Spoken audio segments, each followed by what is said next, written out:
লেখিকা বর্ষা ঘোষের নিয়মের বেড়াজাল। নতুন বউ নন্দিতাকে নিয়ে রান্নাঘরের এক প্রান্ত থেকে অন্য প্রান্তে ঘুরে ঘুরে সবকিছু দেখিয়ে দিচ্ছিলেন শাশুড়ি লতা দেবী। তিনি বললেন, শোনো নতুন বউ, রান্নাঘরে ঢোকার আগে সবকিছু ভালো করে দেখে নাও। ওই যে ওদিকটা দেখছো, ওদিকে আমিষ রান্না হয় আর এইদিকে নিরামিষ। আমিষের বটি আলাদা, সবজি কাটার বটি আলাদা। নিচে যে বড় বটিটা রাখা আছে ওটা দিয়ে মাছ কাটা হয়। আর হ্যাঁ, আমাদের বাড়িতে মাংস ঢোকে না। কথাগুলো বলতে বলতে তিনি আবারও বললেন, তোমাদের ঠাকুরমা শাশুড়ি সম্পূর্ণ নিরামিষ ভোজী, তাই ওনার রান্না নিরামিষের দিকেই হয়। স্নান সেরে ধোয়া কাপড় পরে আগে নিরামিষ রান্না শেষ করতে হয়, তারপর আমিষ রান্না করা হয়। ভালো করে সব দেখে নিলে তো? নন্দিতা শান্তভাবে মাথা নাড়ল। লতা দেবী আবারও বললেন, আর একটা কথা মনে রাখবে, রান্নাঘরে ঢোকার আগে অবশ্যই স্নান করে ঢুকবে। রান্নাঘরে মা লক্ষ্মীর বাস, তাই স্নান না করে বা বাসি কাপড় পরে রান্নাঘরে ঢোকা আমাদের বাড়িতে চলে না। কথাগুলো মাথায় ঢুকিয়ে নিও। শাশুড়ির প্রতিটি কথার উত্তরে নন্দিতা শুধু মাথা নেড়ে সম্মতি জানিয়ে যাচ্ছিল। বিয়ে হয়ে দত্ত বাড়িতে পা রেখেছি সবে গতকাল। নতুন বাড়িতে এসে সে এখনো কাউকে ঠিকমতো চিনে উঠতে পারেনি।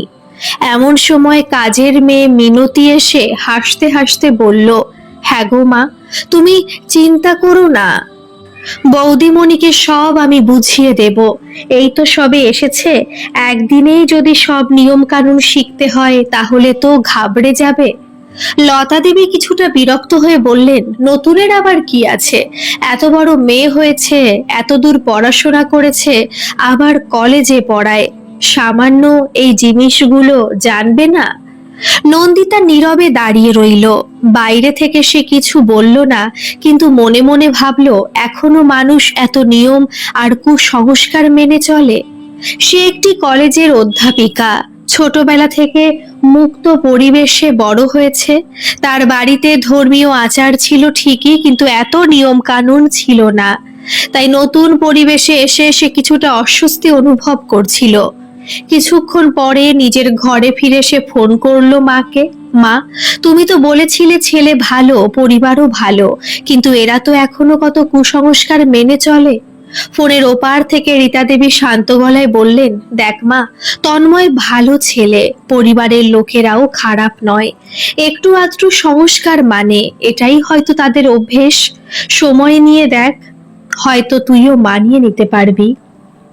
মায়ের কথা শুনে নন্দিতা আর কিছু বলল না। সে জানতো বিয়ের পর নতুন সংসারে মানিয়ে নেওয়ার দায়িত্ব অনেকটাই তার নিজের। ঠিক সেই সময় ঘরে ঢুকলো তন্ময়ের খুড়তুতো বোন ঝিমলি। সে হাসি মুখে বলল, বৌদি তাড়াতাড়ি নিচে চলো, সবাইকে পায়েস পরিবেশন করতে হবে। নন্দিতা দ্রুত নিচে নেমে এলো। আত্মীয় স্বজনে ভরা বাড়ি, হাসি আড্ডা, খাওয়া দাওয়া, সব মিলিয়ে বৌভাতের অনুষ্ঠান সুন্দরভাবেই সম্পন্ন হলো। পরের দিন সকালে লতা দেবী নন্দিতাকে নিয়ে গেলেন ঠাকুর ঘরে। সেখানে বসে রাধা মাধবের সেবা করছিলেন তন্ময়ের ঠাকুমা ইন্দুবালা দেবী। সাদা শাড়ি, গলায় তুলসী কাঠির মালা, কপালে বৈষ্ণব তিলক। তাকে দেখে যেন অন্য এক যুগের মানুষ বলে মনে হয়। নন্দিতাকে দেখে তিনি স্নেহ ভরে বললেন, এসো নাথ বউ, এখানে বসো।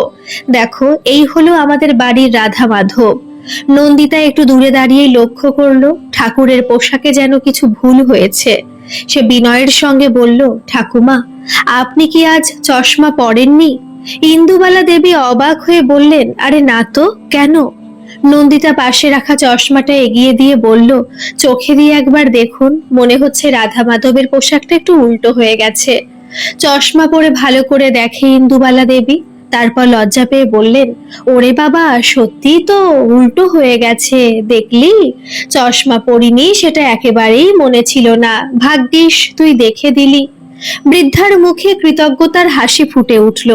নন্দিতারও ভালো লাগলো, মনে হলো অন্তত ঠাকুমা মানুষটা বেশ আন্তরিক। পাশে বসে কাকি শাশুড়ি ঠাকুরের ভোগ রান্না করছেন। নন্দিতাকে দেখে বললেন, এখন তো সবে নতুন এসেছো, আস্তে আস্তে কিন্তু ঠাকুরের ভোগ কিভাবে রান্না হয় সেটাও তোমাকে শিখিয়ে দেব। কিন্তু সেই শান্ত মুহূর্ত বেশিক্ষণ স্থায়ী হলো না। কিছুক্ষণ পরে লতা দেবী নন্দিতাকে আলাদা ডেকে বললেন, শোনো নন্দিতা, মাসের ওই 4টে দিনের কথা তো বুঝতেই পারছো। নন্দিতা একটু অপ্রস্তুত হলেও বলল, হ্যাঁ মা, বুঝতে পারছি। লতা দেবী বললেন, ওই সময় ঠাকুর ঘরে আসবে না। 5ম দিনের স্নান করার পর ঠাকুর ঘরে এসে প্রণাম করবে, এটা তোমার ঠাকুরমা শাশুড়ির কড়া নির্দেশ। আর ওই 4 দিন রান্নাঘরেও ঢোকা যাবে না। নন্দিতা আবারও মাথা নেড়ে সম্মতি জানালো, কিন্তু ভেতরে ভেতরে সে যেন হাঁসফাঁস করতে লাগলো। একের পর এক নিয়ম নিষেধ আর বিধিনিষেধ তাকে অস্থির করে তুলছিল। সে ভাবতে লাগলো, এভাবে কি সত্যি সারা জীবন কাটানো সম্ভব? রাতে তন্ময় অফিস থেকে ফিরে ঘরে এলো। সারাদিনের ক্লান্তি নিয়ে বিছানায় বসতেই নন্দিতার নিজেকে সামলাতে পারল না। সে বলল, একটা কথা বলো তো, তুমি যখন আমাকে পছন্দ করলে আর বাড়িতে বিয়ের কথা বললে, তখন কি আমাকে এসব কিছু বলা উচিত ছিল না? তোমাদের পরিবার যে এত নিয়ম কানুন মেনে চলে সেটা তো আগে জানতাম না। তন্ময় কিছুক্ষণ চুপ করে থেকে বলল, দেখো, সব বাড়িতেই কিছু না কিছু নিয়ম থাকে। মা ঠাকুমা একটু বেশি সংস্কার মানে এই যা, ওরা খারাপ মানুষ নয়। আমার জন্য একটু মানিয়ে নেওয়ার চেষ্টা করো না। নন্দিতা দীর্ঘশ্বাস ফেলল। আসলে নন্দিতা যে স্কুলের অধ্যাপিকা, তার পাশাপাশি একটি বড় কোম্পানিতে চাকরি করত তন্ময়। নন্দিতা প্রতিদিন বাসায় যাতায়াত করত। তন্ময় সেই বাসেতেই অফিস যাতায়াত করত। নন্দিতাকে ভদ্র এবং শিক্ষিত বলে খুবই পছন্দ হয়েছিল তন্ময়ের। তন্ময় নন্দিতার সম্বন্ধে খোঁজ নিয়ে তারপর নন্দিতা বাবা মায়ের সঙ্গে দেখা করে এবং বিয়ের প্রস্তাব জানিয়েছিল। আস্তে আস্তে তন্ময়ের সঙ্গে নন্দিতার সম্পর্ক গড়ে ওঠে। তারপর দুই বাড়ি থেকে কথাবার্তা বলে বিয়ে হয়। তন্ময়কে সে সত্যি ভালোবেসে বিয়ে করেছে। ছেলেটি শিক্ষিত, ভদ্র এবং দায়িত্ববান, কিন্তু তার পরিবারের এই কঠোর নিয়মগুলো তাকে ক্রমশ অস্বস্তিতে ফেলছে। সে আর কোনো কথা বলল না। একদিকে ভালোবাসার মানুষ তন্ময়, অন্যদিকে বহুদিনের পারিবারিক সংস্কার ও নিয়ম। নন্দিতা কি এই পরিবেশের সঙ্গে নিজেকে মানিয়ে নিতে পারবে, নাকি নিজের মতামত ও স্বাধীনতার জন্য একদিন প্রতিবাদ করবে? নতুন সংসারে তার আগামী দিনগুলো কেমন কাটবে? পরের দিন সকাল সকাল স্নান সেরে রান্নাঘরে হাজির হলো নন্দিতা। শাশুড়ি লতা দেবী আগের দিনই বলে দিয়েছিলেন সকাল 6টার মধ্যে রান্নাঘরে এসে সকালের জলখাবারের কাজে হাত লাগাতে হবে। দুপুরে কলেজে গেলেও সন্ধ্যায় ফিরে আবার রাতের রান্নাতেও সাহায্য করতে হবে। বড় জমিদার বাড়ির সেই বিশাল রান্নাঘর তখন সকালবেলার ব্যস্ততায় মুখর। আলাদা জায়গায় নিরামিষ রান্না, অন্য পাশে আমিষ রান্নার ব্যবস্থা। নন্দিতা একটু ইতস্তত করে মিনতিকে বলল, মিনতিদি, কে কি খায় আমি তো কিছুই জানি না, তুমি যদি আমাকে একটু সাহায্য করতে।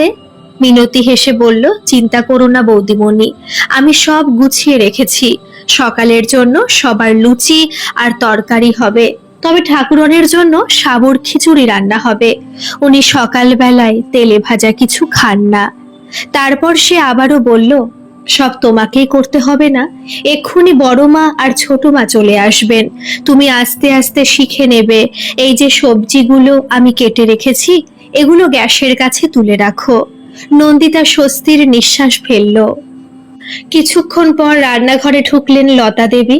তিনি একটি পুরনো পিতলের হাঁড়ি হাতে নিয়ে বললেন, দেখো বৌমা, এই হাঁড়িটা আমার শাশুড়ির আমলের, এখনো আমরা এতে ভাত বসাই। তারপর চাল রাখার পাত্রের সামনে নিয়ে গিয়ে বললেন, এখান থেকে চাল নেওয়ার পর 3 মুঠো চাল আবার ওই পাত্রেই ফিরিয়ে দিতে হয়। একে বলে লক্ষ্মী স্ত্রী। আমাদের শাশুড়ি মা হাতে ধরে এসব শিখিয়েছিলেন। নন্দিতা নীরবে মাথা নাড়ল। সে বুঝতে পারছিল এই নিয়মগুলোর মধ্যে শুধু বিশ্বাস নয়, প্রজন্মের স্মৃতিও জড়িয়ে আছে। ঠিক তখনই বাজার থেকে বড়সড় একটি কাতলা মাছ নিয়ে ফিরলেন শ্বশুর রঞ্জিত বাবু।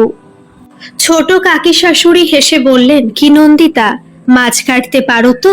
নাও দেখি, এই কাতলাটা কেটে ফেলো। নন্দিতার মুখ ফ্যাকাশে হয়ে গেল।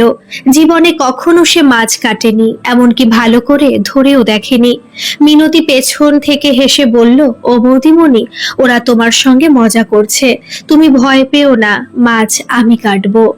নন্দিতা যেন প্রাণ ফিরে পেল। লতা দেবী বললেন, দেখে শিখে রাখো, কখনো প্রয়োজন হলে যেন অসুবিধায় না পড়ো। নন্দিতা মাঝে মাঝে অবাক হয়ে যেত। মানুষগুলো ভীষণ ভালো, হাসি খুশি, মজারও বটে, কিন্তু সেই সঙ্গে তারা বহু পুরনো নিয়মও মেনে চলে। এই দুই বিপরীত দিককে সে তখনও পুরোপুরি বুঝে উঠতে পারেনি।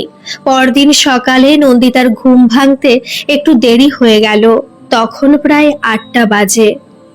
এই বিষয়টা লতা দেবীর বিশেষ পছন্দ হলো না। তিনি ছেলের ঘরের দরজায় নক করলেন। ভেতর থেকে তন্ময় বেরিয়ে এলো। কিরে বাবু, এখনো নন্দিতা স্নান করে রান্নাঘরে এলো না?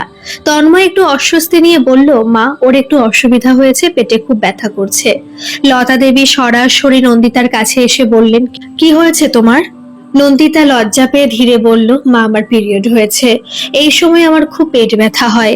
লতা দেবী শান্ত গলায় বললেন, মনে আছে তো, এই সময় 4 দিন তুমি ঠাকুর ঘরে বা রান্নাঘরে ঢুকবে না, আর নিচে খেতে আসতে হবে না, মিনতি তোমার খাবার উপরে দিয়ে যাবে। নন্দিতা হতভম্ব হয়ে গেল। তার মনে হলো, তবে কি তাকে আলাদা করে রাখা হবে? এ কেমন নিয়ম?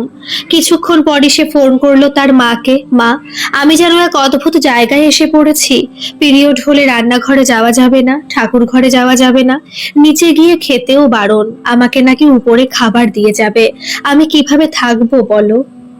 রীতা দেবী ধীরে বললেন, সব মানুষের নিয়ম একরকম হয় না মা, আগে পুরো ব্যাপারটা বুঝে দেখ। কিন্তু নন্দিতার মন তখনও অস্থির। কিছুক্ষণ পরে তন্ময় হাতে জলখাবারের ট্রে নিয়ে ঘরে এলো। ট্রেতে ছিল গরম লুচি, তরকারি আর 1 কাপ চা। তার সঙ্গে একটি হট ওয়াটার ব্যাগও ছিল। তন্ময় বলল, এটা শেক নাও, আরাম পাবে, মা পাঠিয়েছে। নন্দিতা অবাক হয়ে গেল। লতা দেবী নিজের তাকে রান্নাঘরে যেতে দেননি, আবার তিনি তার ব্যথার কথা ভেবে গরম জলের ব্যাগ পাঠিয়েছেন। সারাদিন ঘরে বসে নন্দিতার খুব একা লাগছিল। বিকেলে কলেজ থেকে ফিরে ঝিমলি তার ঘরে এলো, হাতে গরম গরম পকোড়া। বৌদি, এগুলো মা পাঠিয়েছে, এই সময় তোমার হয়তো ঝাল ঝাল কিছু খেতে ইচ্ছে করবে। নন্দিতা বিস্মিত হয়ে তাকিয়ে রইল। তার ইচ্ছার কথাও লতা দেবী ভেবেছেন। ঝিমলি পাশে বসে বলল, জানো বৌদি, এই সময় আমাকেও ঠাকুর ঘরে বা রান্নাঘরে ঢুকতে দেয় না মা, এমনকি কলেজেও যেতে দিতে চায় না।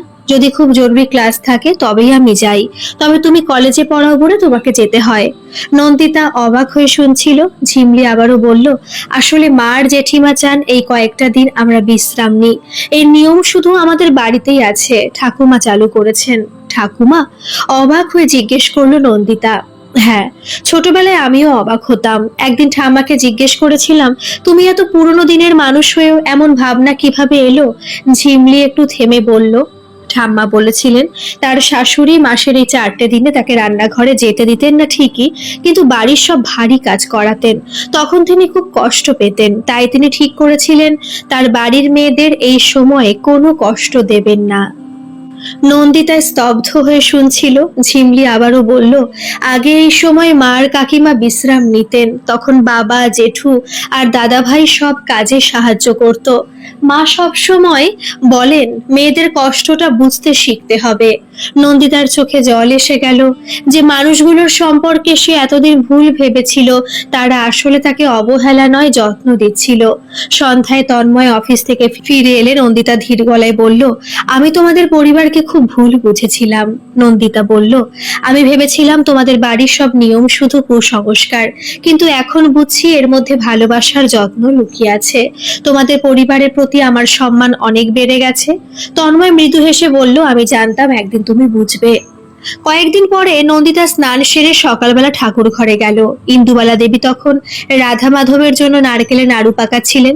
নন্দিতাকে রেখে তিনি বললেন, এসো মা। নন্দিতা তার পাশে বসে বলল, ঠাকুমা, আপনি এত পুরনো দিনের মানুষ হয়েও এত আধুনিক চিন্তা করেন, এটা জেনে আমার খুব ভালো লেগেছে। ইন্দুবালা দেবী স্নেহ ভরা চোখে তাকিয়ে বললেন, দেখ মা, মেয়ে হয়ে যদি আরেকটা মেয়ের কষ্ট না বুঝি, তাহলে সেই কষ্টকে বুঝবে বলো? তিনি আবারও হাসলেন। আয়, রাধা মাধবের জন্য নাড়ু পাকাচ্ছি, তুইও হাত লাগা। তার মনে হলো সব নিয়মের অর্থ এক নয়। কিছু নিয়ম হয়তো সময়ের সঙ্গে বদলানো উচিত, আবার কিছু নিয়মের আড়ালে লুকিয়ে থাকে যত্ন, ভালোবাসা আর সম্মান। মানুষকে শুধুমাত্র বাইরের নিয়ম বা সংস্কার দেখে বিচার করা উচিত নয়। অনেক সময় পুরনো প্রথার আড়ালেও থাকে ভালোবাসা, যত্ন ও অভিজ্ঞতার আলো। অন্যদিকে যে কোনো নিয়মের প্রকৃত উদ্দেশ্য হওয়া উচিত মানুষের কল্যাণ ও সম্মান রক্ষা করা। মেয়েদের শারীরিক কষ্টকে অবহেলা না করে তাদের বিশ্রাম, যত্ন ও মর্যাদা দেওয়াই একটি পরিবারের প্রকৃত সংস্কার। পারস্পরিক বোঝাপড়া, সম্মান এবং ভালোবাসায় একটি সংসারকে সুন্দর করে তোলে। আর মন খুলে একে অপরকে জানার চেষ্টা করলে ভুল বোঝাবুঝির অন্ধকার একদিন না একদিন নিশ্চয়ই দূর হয়ে যায়। আজকের এই গল্পটি আপনার